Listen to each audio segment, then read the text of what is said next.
This is News at 6 on PEN TV. I am Olawale Oluwatobi, and here are the headlines. The Nigerian Institute of Journalism students are clamoring on the bad state of electricity on campus. Aguda residents have shown their displeasure on the rate of deplorable roads in Ogba Azis. Now the news in full. Barely a few days to the Eid Kabir celebration, popular ram markets in Lagos, including Magoro, are experiencing low patronage due to insecurity and cost of animal feed. Anishilowo Tawakat has more on this report.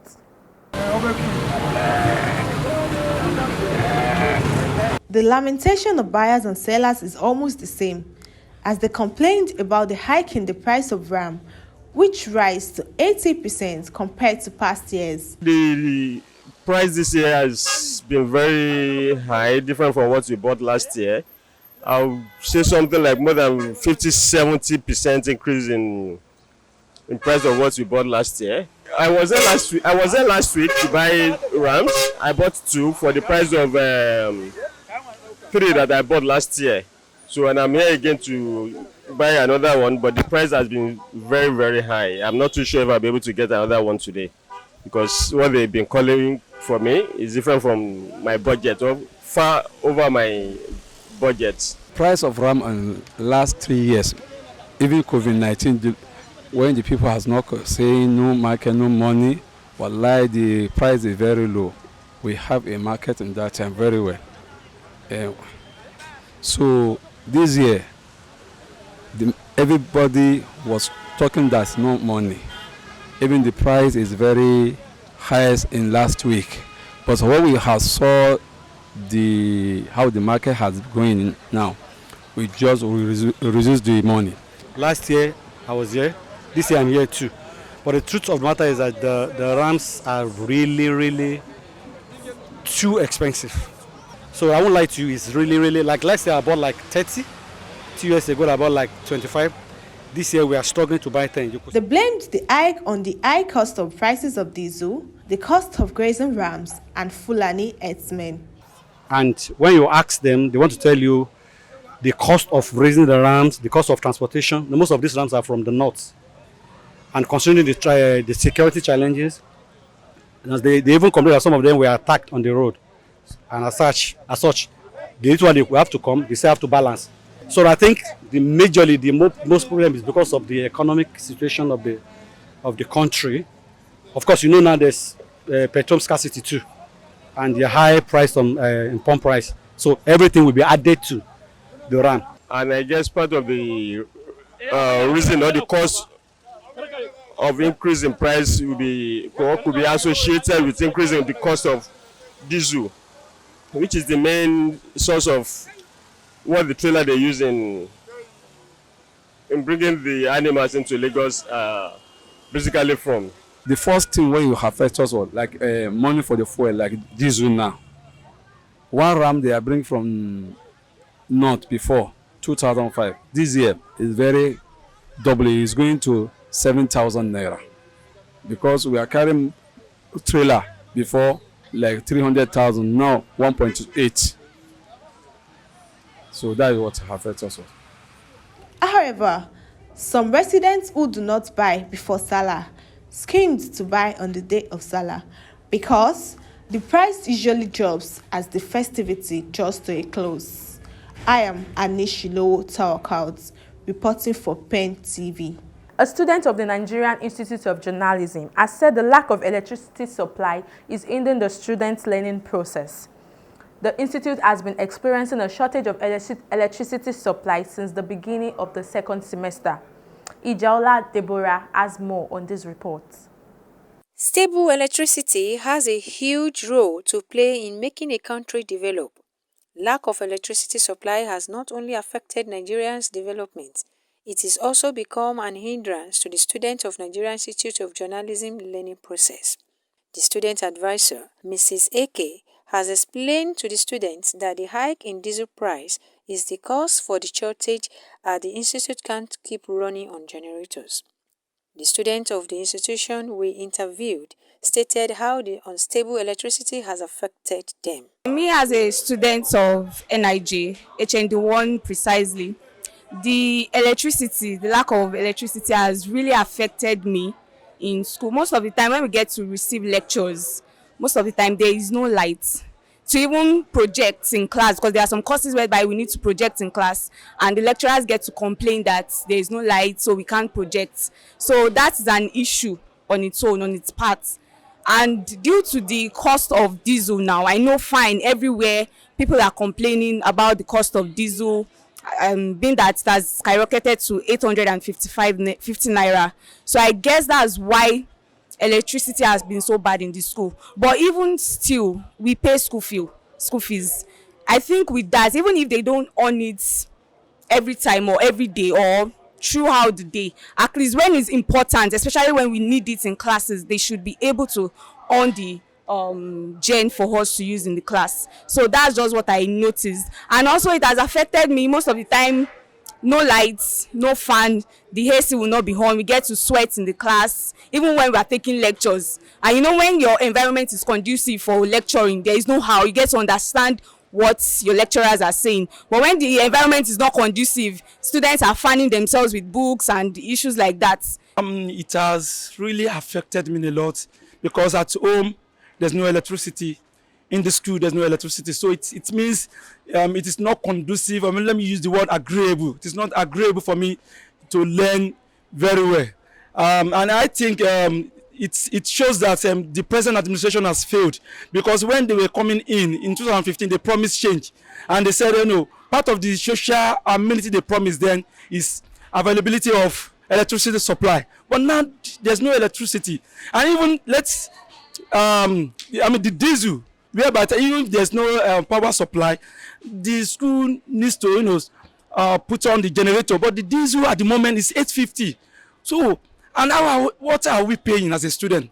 We are paying token. So if they remove this every day from the amount that we pay, so how is the management going to pay the staff and the non-teaching staff?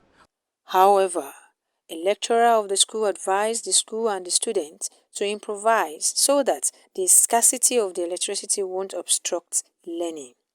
It's all about improvising. You know, in a situation like this, you have to think ahead. Even though if there's no light, try and make use of the natural lights. In the practical course which I do take you students, I make it to understand that we have natural lights and artificial lights. So even though if I don't see the use of the artificial lights, I make use of the natural lights. So to me, I've been able to cope with or without lights. I'm coping with the students. I am Deborah Ijaola, reporting for PEN TV. This is still news at 6. We'll be right back.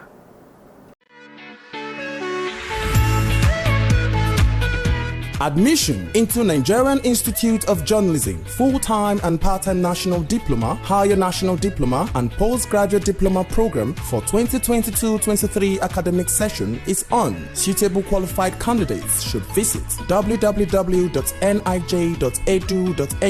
check portal and click the link Admission. Fill the online form and pay the required fee for the application, or call 0805 919 6459 0805 919 6459. NIJ, Center for Communication Excellence. Excellence.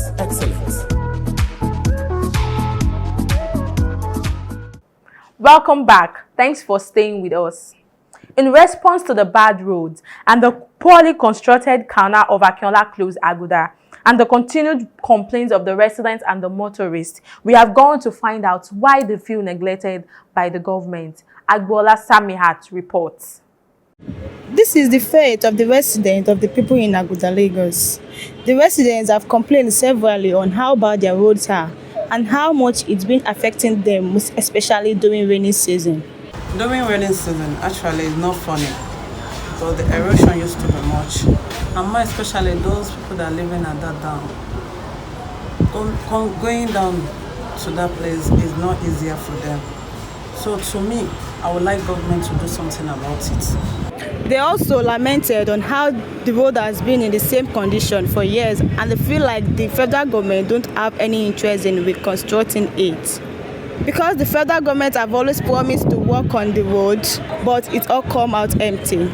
The residents also complain on how other streets are being tied already and well structured, but don't understand why Atinuke Close is being abandoned for the worst for several years now. I want to say the road is really bad.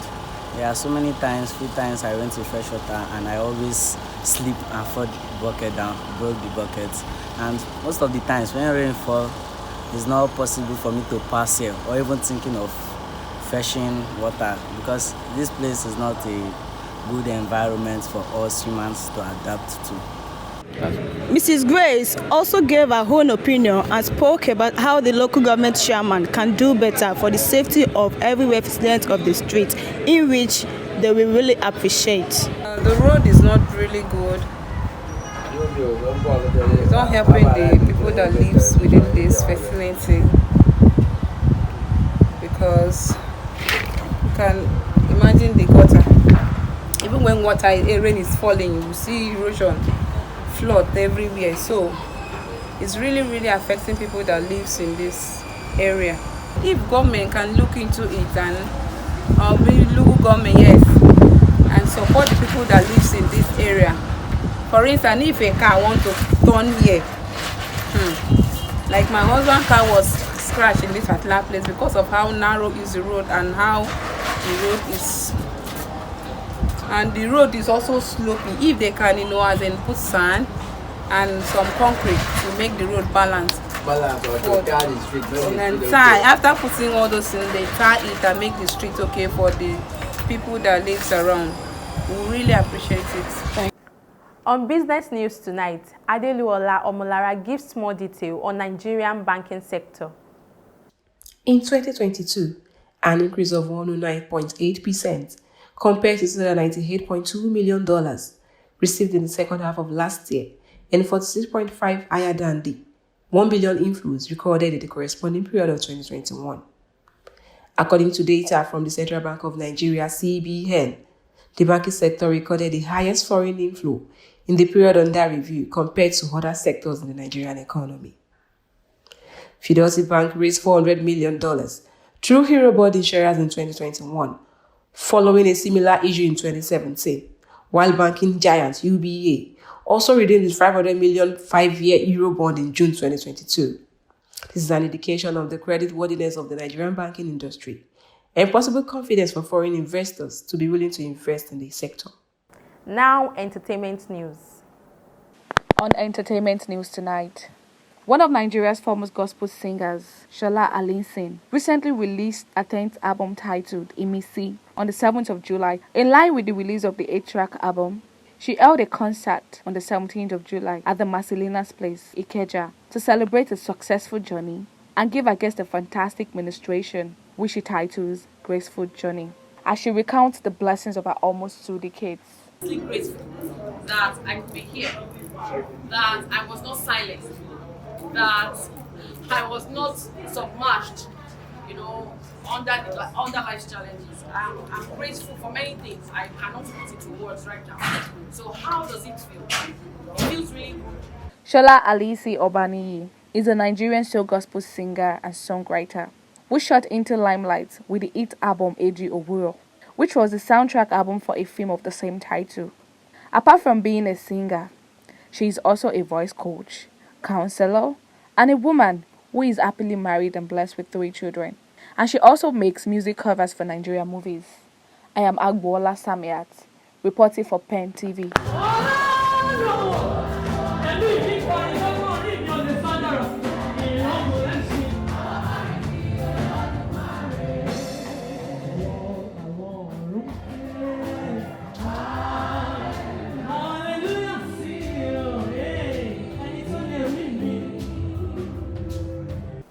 And that's the news on PEN TV. Here again are the top stories.